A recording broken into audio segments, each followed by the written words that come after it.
Before we begin today's results of the third annual Cloud Survey presentation, I did want to introduce my presenter for today. And today we have Terry Robinson, who is a Product Marketing Manager. Terry? Thank you so much, Katie. Appreciate the introduction, and welcome everybody. Good morning to most of you. We have a few in the afternoon time zone, so welcome to you as well. I'm really excited about sharing what we've learned through this survey that Katie was mentioning this morning. We do this on an annual basis, and this is the third year. And it's always interesting how some surprises come out of the data. So really excited about sharing that and some of the insights with you. What we're going to be covering today is I'll talk a little bit about today's landscape, relative to cloud, using cloud for backup and recovery. What are some of the challenges, et cetera, that you're seeing? I'm sure that some of you may have participated in our survey, and others of you who have not, I'm sure will be able to identify with some of the results. We will then kind of talk about what bubbled to the top in terms of your pressing requirements. It was interesting that a few things are actually not being cared for as much as you might think. So I've called those big misses, and there's one or two in particular we'll talk about. It was really interesting to understand why some who have not moved to the cloud have not moved and what might make them move. And then kind of, balancing or jumping off from that topic, we'll talk about some things that you are considering, what are the most important considerations, and I might have one or two things to add to that list. So without further delay, let's get started. And I always like to start out by kind of getting your attention with a couple of stories. And I have come across a couple that, boy, I'll tell you, we can identify with this. And this really exemplifies why it's necessary to plan for disaster recovery. So it's not only backups and making sure backups happen correctly, but being able to utilize those backups so that you can get yourself back in business in the event of a disaster. So there was one story that I've come across. It was a hospitality company, and what they were doing one summer afternoon is having a company outside the building redo some heavy landscaping, including their pool. And as it turned out, a backhoe actually pulled cables, data cables, out of the ground. So some of their servers were actually physically, I'm not quite sure how this happened, but were actually physically pulled out of their data closet. So one could say that they were actually throwing away their data. So that's, a kind of a worst case scenario from a disaster perspective. There's another example of companies, actually I've heard this a few times, who utilize RAID technology for storage, thinking that their strategy for protection was redundancy within the array, yet once in a while it can happen, and I remember one case in particular where they had a failure of 2 disk drives within a single array within 6 hours. So much for that strategy for protection. And then the third one that I'll talk about was in the medical field. And this particular was a chain of clinics that had a customer database and then another database where they preserved images of x-rays. And, a typical Monday morning, pardon me, there was a failure. IT came in, spun up a new virtual machine, reinstalled the software, downloaded the backup of the database, and thought that all was well and things worked pretty well, until about 2 hours later they started receiving phone calls about where are the x-rays. As it turned out, while they knew that they had a backup process in place, they knew backups were being created as they should have been. What they didn't know through turnover of the IT department was the fact that for some reason originally, which probably made sense at the time, x-rays were excluded from the backups. So, oops, they had to manually restore, and 3 weeks later and much money later, they were back in business. So, things can happen, and that really highlights why it's critical to look not only at your backup, but how do you recover data, your data recoverability, and being able to recover from disasters. So as Katie mentioned, this is the third year that we've done this annual survey, and the subject is really around cloud for backup and recovery. What we were looking to do was to gain insight into company strategies regarding implementation of cloud-based solutions for these functions and understand what obstacles they might face or be facing regarding using cloud-based disaster recovery, backup, and archiving solutions. We also wanted to know what kind of hurdles and concerns IT departments have relative to using cloud, either if they haven't gone to cloud yet, what's preventing them, or if they're there, what are still some of their lingering concerns. And we had a few points that were really pretty interesting in terms of understanding what's driving people to cloud and some of the perceptions around cloud, both from cloud users and those who are not. So we had about 900 people respond to this survey, which is a good chunk. It was global.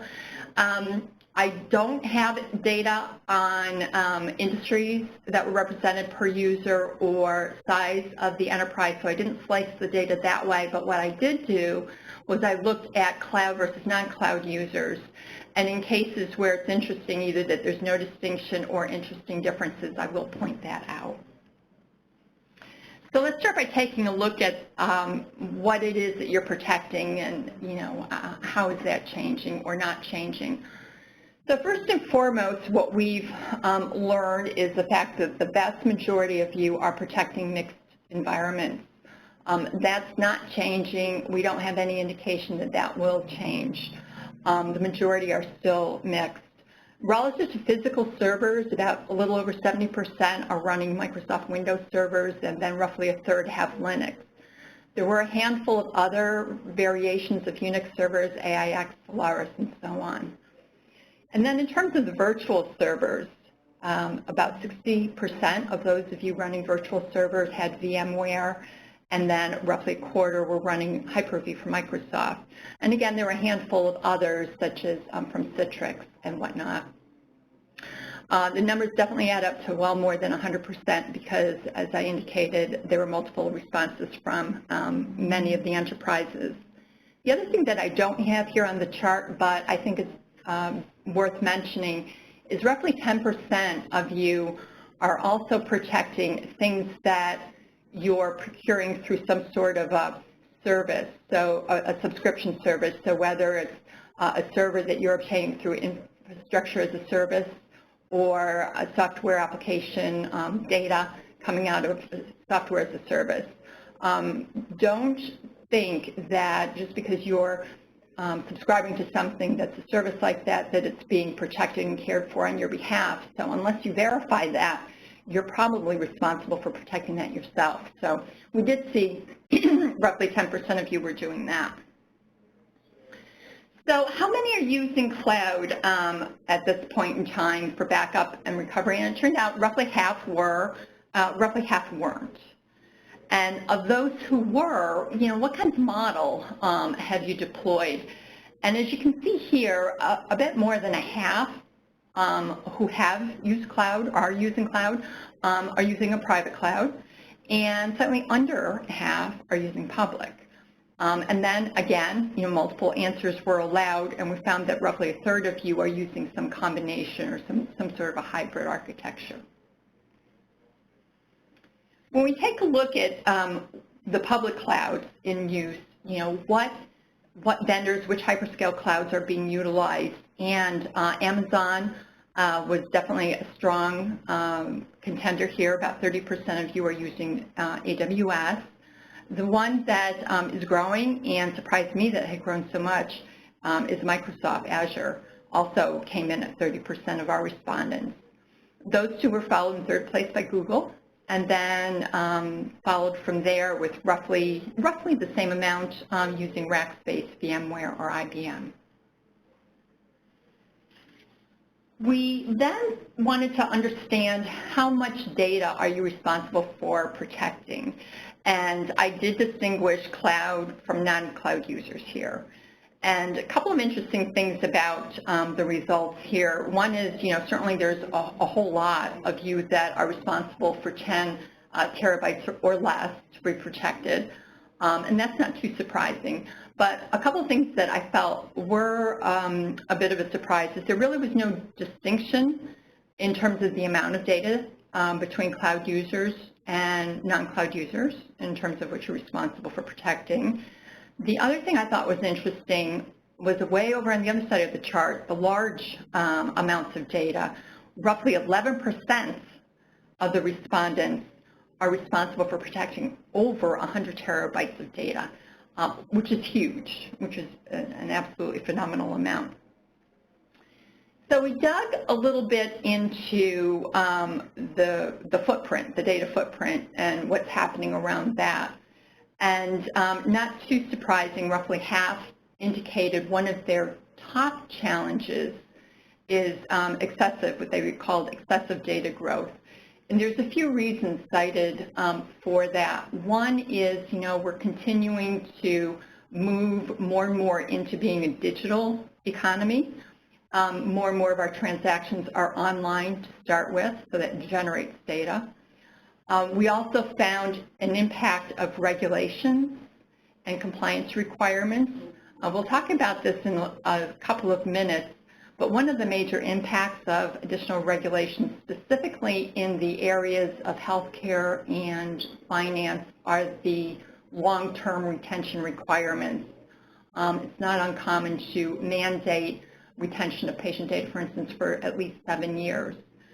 So that certainly impacts the data footprint. And then the final thing is, and we hear this, relatively frequently, is that companies have not really thought through or not, been able to focus on defining a clear retention policy.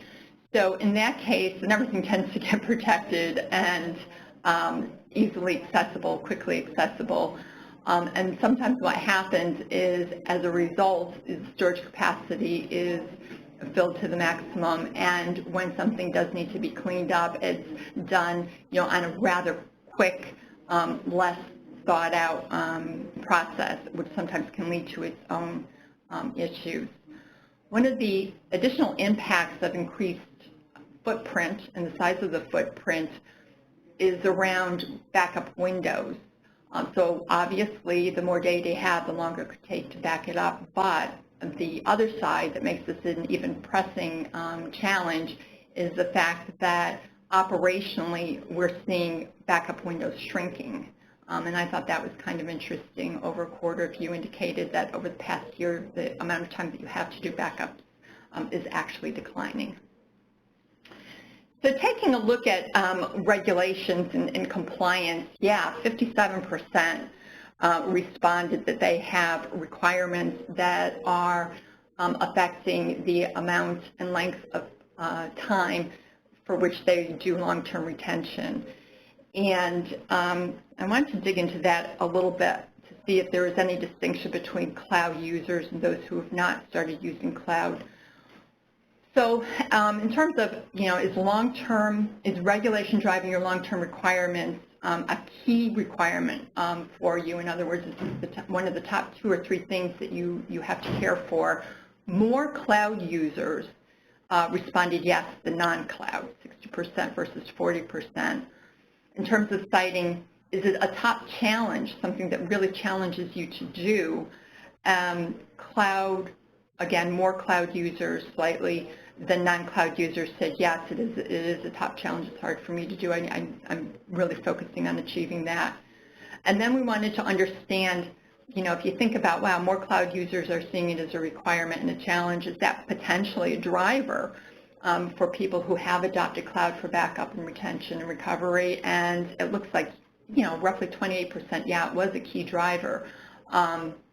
And again, key being one of the top 2 or 3 things that drove you to that decision. The non-cloud users, 13% said, well, we're not cloud yet, but if we were to evaluate, or we're in the process, we're starting to evaluate, and that's consideration, that's where that 13% came from. So a couple of pressing needs came out that were pretty consistent across both communities, cloud and non-cloud users, and that's really in the area of recovering from disasters and maintaining your business continuity. So we just started out by saying, okay, how many of you have experienced substantial data loss or outage within the last 24 months? And roughly a third said yes, they had, which is, I guess, not all that surprising. But when you think through it, the impact of that outage is really substantial, I mean, very substantial.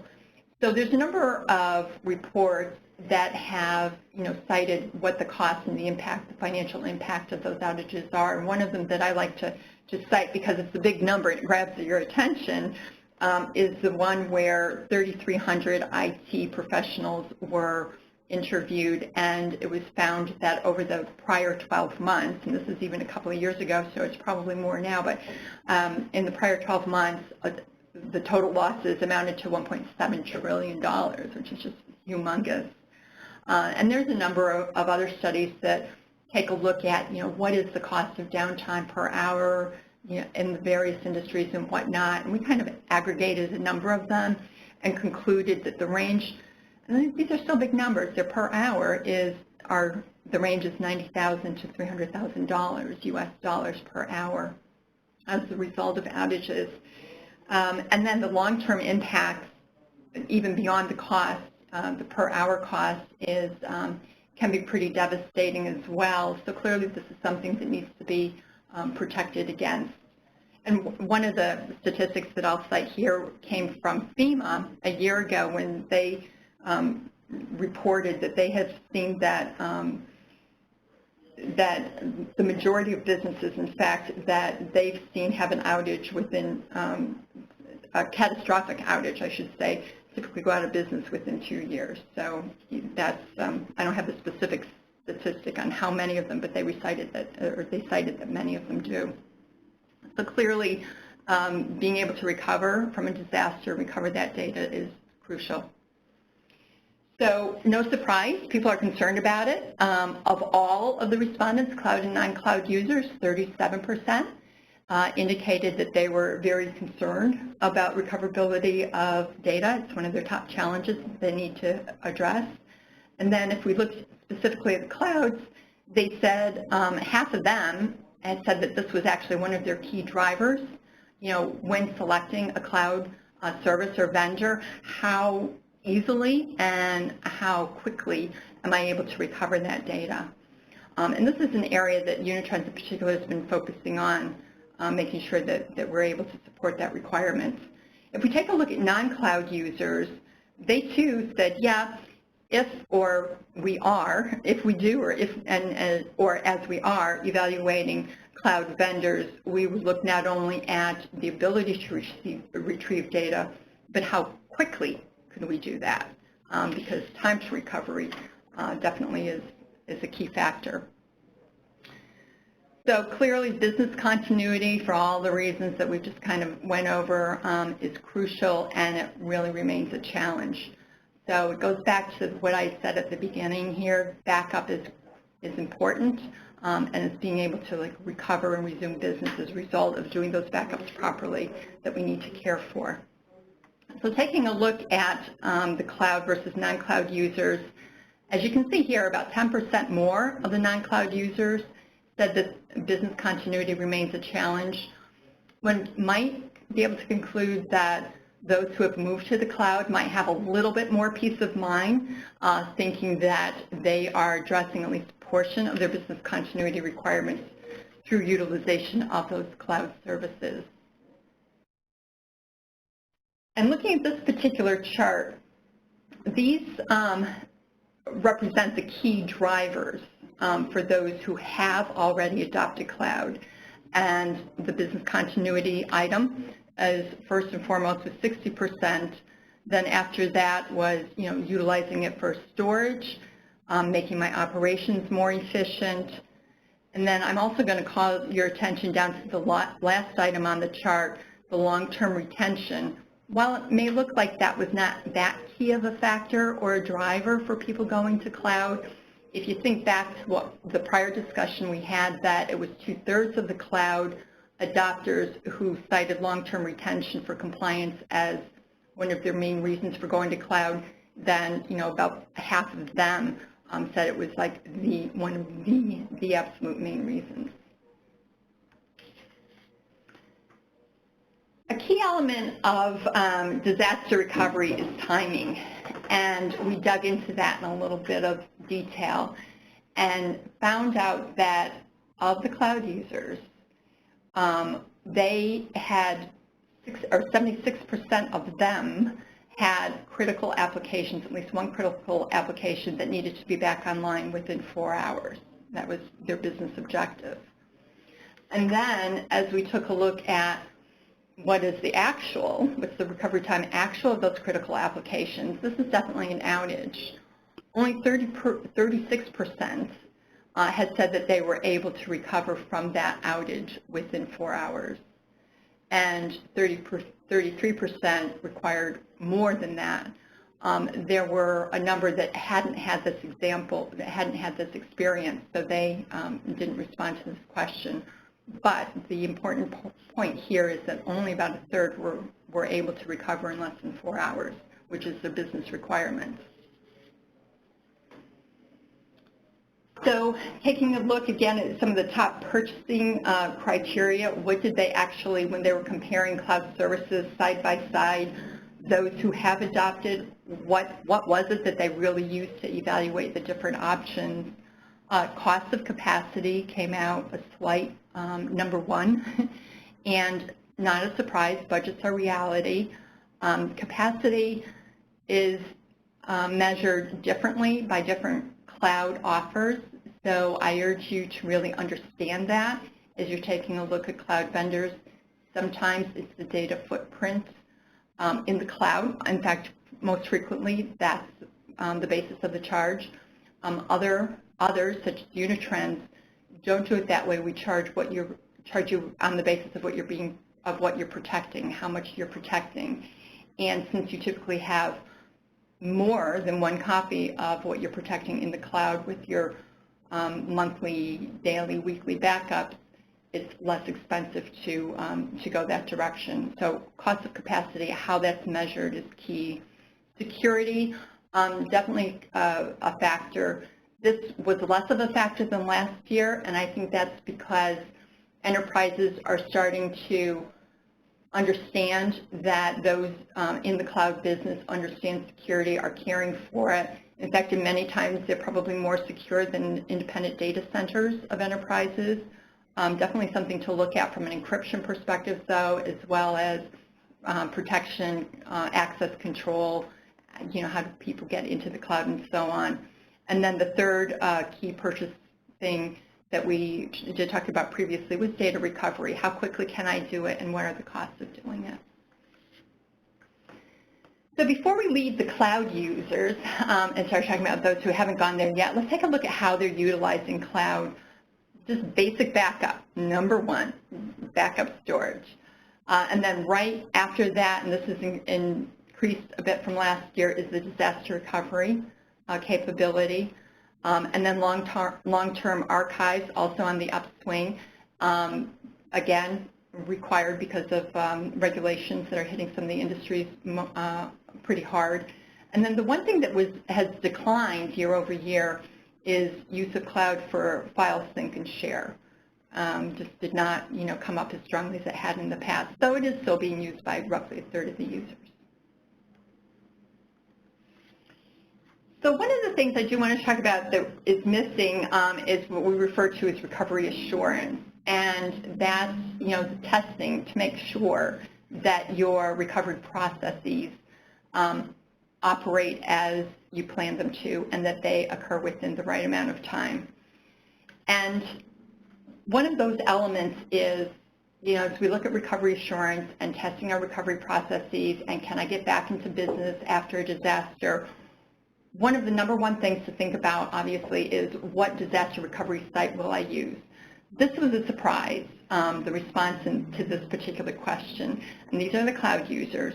Roughly a third of them have no disaster recovery site identified. So if there were catastrophe in the particular data center, they don't have an immediate backup ready to go.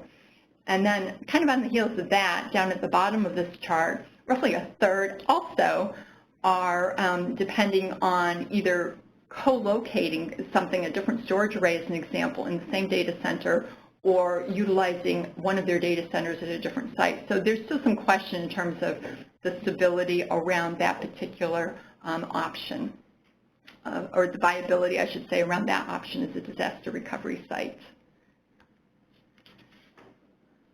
Yet there's still a focus on recoverability. Many are very concerned about their ability to recover data, both cloud and non-cloud users. They think about it as they evaluate cloud options. It's a driver to get them to the cloud, but that's where it stops. There isn't a lot of focus on testing those recovery procedures. Roughly a third, did acknowledge that validation is a challenge. How do I do that? How do I do that cost effectively? How do I do that with my staff? And one of the reasons that it is such a challenge is the cost associated with it. And I've got some information here from a report that Gartner issued a while back, and they concluded, looking at disaster recovery costs of the overall solution, that roughly 80% of those costs are associated with testing and validation and making sure that everything works properly. So it is expensive, it is time consuming. And again, as you're moving into cloud or evaluating service offers, looking at those recovery assurance capabilities is another key thing to factor in. Best practices indicate that recoverability should be tested and validated at least on a quarterly basis, if not a monthly basis, as things change, conditions change. And we saw as a result that's not happening. 60%, again, these are cloud users, are not testing the recoverability at all, or at best testing it only once a year. So definitely this is one of the misses. So let's change pages a bit and take a look at those who have not gone to cloud and what's keeping them from doing that. Well, three big things came up. One, again, cost of capacity, WAN charges going back and forth, access of the data. There's a variety of kinds of costs that do need to be considered, so that's understandable. Company policy prohibiting going to cloud, that's interesting, and I think that a good part of that is not maybe understanding how clouds are secure, which leads into the third point, or where clouds are located, where various data centers are located. So kind of interesting that that one is so high, but we'll continue to track it. And we wanted to ask the flip side to this question. If that's prohibiting you from going to the cloud, what would motivate you to go? And again, kind of related to our last topic, the majority, or the largest answer, most common answer is addressing my business continuity requirements. That would be the thing that would drive us into cloud, and that was about 45%. And then you can kind of see from there's a number of other factors. Maybe I would save some money. I would be able to have additional backup capacity. I'd be more efficient. Those things follow thereafter.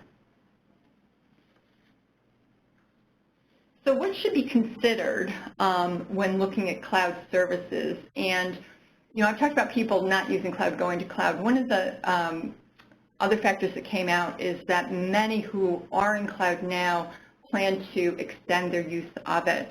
And in some cases, it's bringing additional data into the cloud.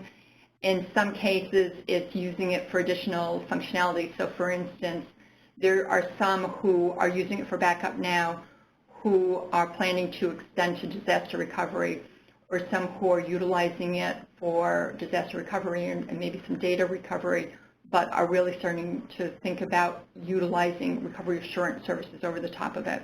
So there's definitely a lot of growth potential there. And the most common selection criteria, and this was of all those who have gone to cloud, those who haven't, but if they were to evaluate it, what would they use as their selection criteria? And this would be interesting to hear from some of you in terms of how you map to this. Cost, number one factor, cost of capacity and network cost. And again, more than one item was able to be selected, so our numbers come up to well more than 100% here. But cost is clearly on top of mind, followed secondly by security, and then after that, the ability to recover data. So these are all common themes that we've been discussing, and we've seen come out of a number of kinds of questions. And then the last one that hadn't come up too much before was availability. Making sure that there's redundant data centers within the cloud provider and that type of thing. So the critical features, the specific critical features that are looked at when evaluating options, one, and this goes back to cost, is how can we optimize WAN? There could be a lot of data going up to that cloud. How do we make sure that either the backup appliances that I utilize or the cloud services that I utilize optimize that bandwidth and my costs? Following that is encryption. Exactly how does encryption occur? Tied to the security requirement that we talked about, and then again, data retrieval, how quickly and what would it cost? Some additional considerations that I would also point out here, we've talked about the need to test the business continuity and disaster recovery capabilities. And really when you look into that, understand what the tests cover. Is it purely spin up of a virtual machine, or is it really testing to make sure that the applications are up and running and operating as they need to be in order to resume operations? Can you actually resume your business from those replications that are in the cloud, including interdependencies among the applications? So the testing should really go all the way through that. Are reports available that I can use and that I can send along to my management, to verify that we're in good shape? Security we talked about pretty extensively. The one thing that I will also mention is some industries have their own specific requirements that need to be looked into. For instance, our cloud data centers are certified by SSAE 16, which is standards utilized by the American Association of Accountants, which are pretty stringent in terms of security. So having that certification definitely is a key element or attribute. We've talked about cost. Flexibility is the one thing we haven't talked about too much, and that's, there's going to be times where, for a variety of reasons, you may want to change or need to change cloud vendors.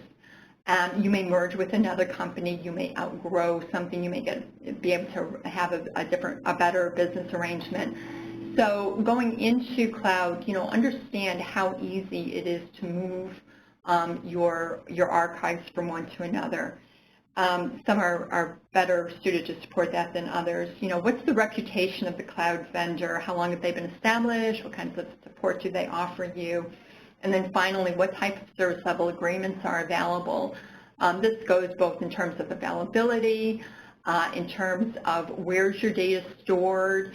There are, again, certain regulations in particular industries where your data needs to be not in certain countries or needs to be only in certain countries, so understand that.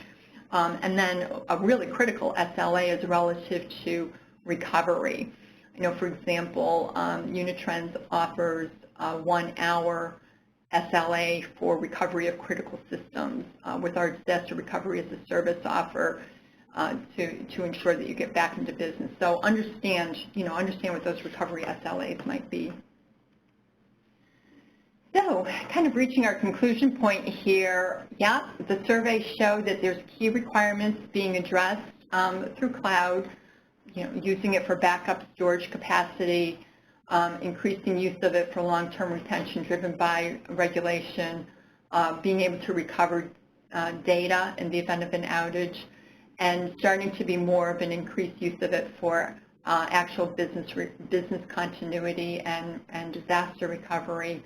But, hand in hand with that, a couple of things are missing. One is really making sure that the full-blown disaster recovery plan is in place and that it's thoroughly tested. So just a couple of words for those of you not familiar with Unitrends. we wanted to dig into this area and understand where people are in their thinking and their move to cloud or not to cloud, so that we can understand what their needs are, identify how we can help, how we can assist in either direction. So Unitrends itself, just a moment about that. We've got over 15,000 customers. We're a global company. We sell 100% through our channel partners. We have a very strong channel community and growing. It's over 8,000 strong right now.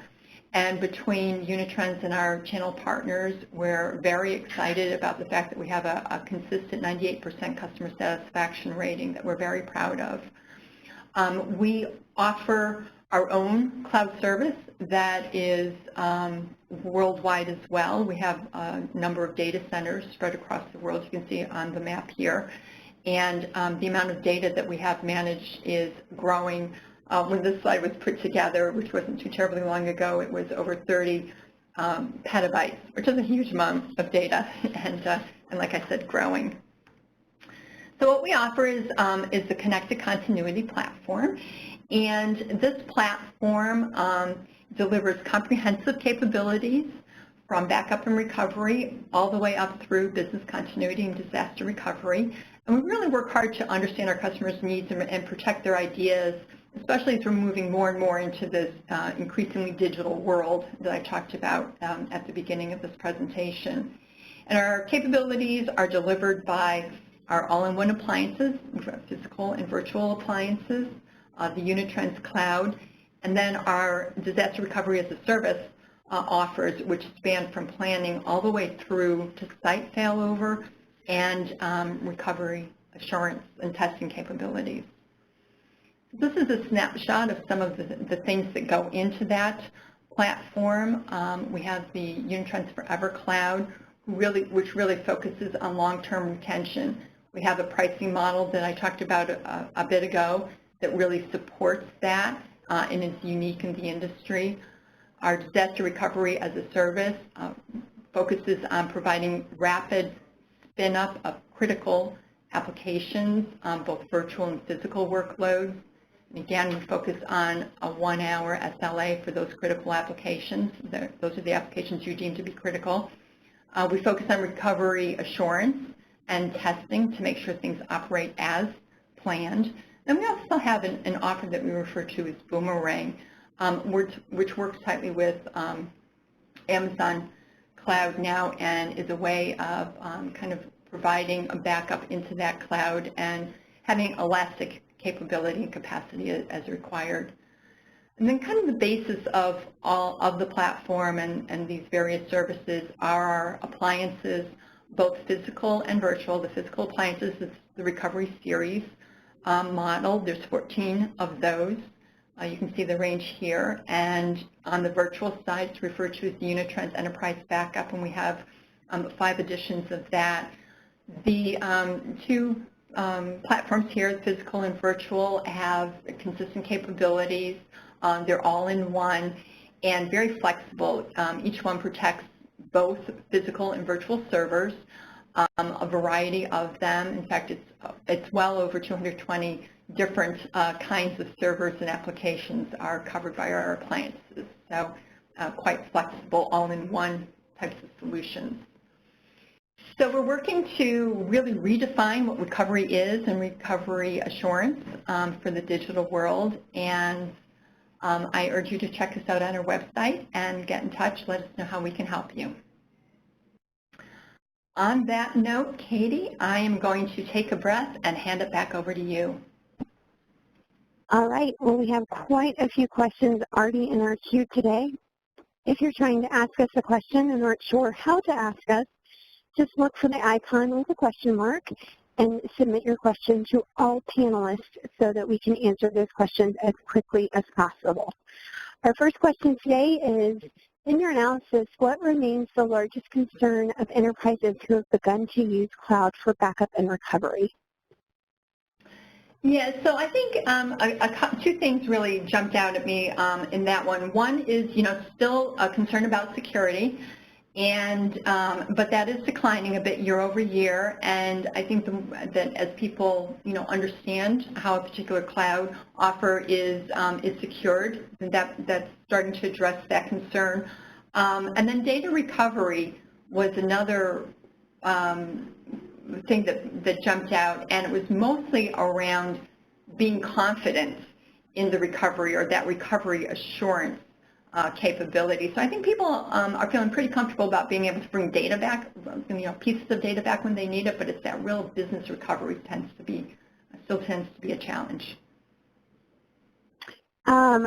Next question is, what did you find to be the greatest difference between cloud users and those who don't use cloud for backup and recovery? Oh, good question. We found that I think around long-term retention and regulation, that was the one where there was probably the greatest distinction. If you remember, it was like 60% to 40%, where more cloud users cited long-term retention as a key challenge, and also more cloud users felt that they were addressing it better. So that was definitely one distinction. And then there was, on the other point, is that there was a little bit of a less of a concern from the cloud users about disaster recovery. And again, I'm going to question that one just because of what we saw around people not actually testing their disaster recovery. So I urge people to really think about that one. All right. And then our next question is, can you say more about how cloud can help with disaster recovery? What can it do for me if I lose my data center in a disaster? Yes. So when we think about worst case disaster, it means that there's been some kind of catastrophic event at a data center, and we're essentially out of business. So one of the things that, for instance, Unitrends offers in our disaster recovery service is the ability to spin up your applications in our cloud, and it's more than just spinning them up. It's spinning them up so that if there's interdependencies among applications, that's cared for. Then you can actually use those servers running in our cloud for up to 30 days while repairs or whatever needs to be done at your own home data center occur. So business can actually resume really quickly while you fix whatever needs to be addressed. So that's, it's that kind of a capability that we're really referring to. All right, our next question is, will the Unitrends cloud work with legacy devices as well as flash drives?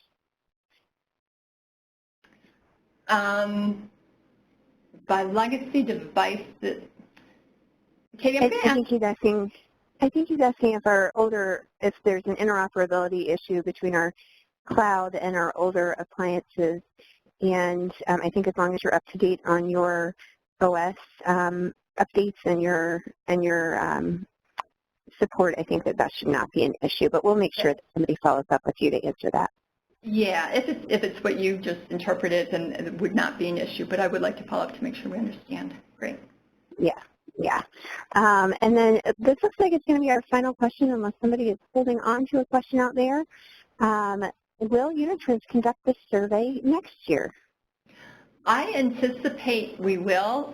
This is the third year, and I'm actually putting together a white paper as well to accompany the results of this year's survey, where we'll take a look at things that we found out in the past and kind of draw some comparisons. So I anticipate that we will do this again next year, and really look forward to sharing more results. All right. Well, we want to thank everybody again for their time and interest in Unitrends.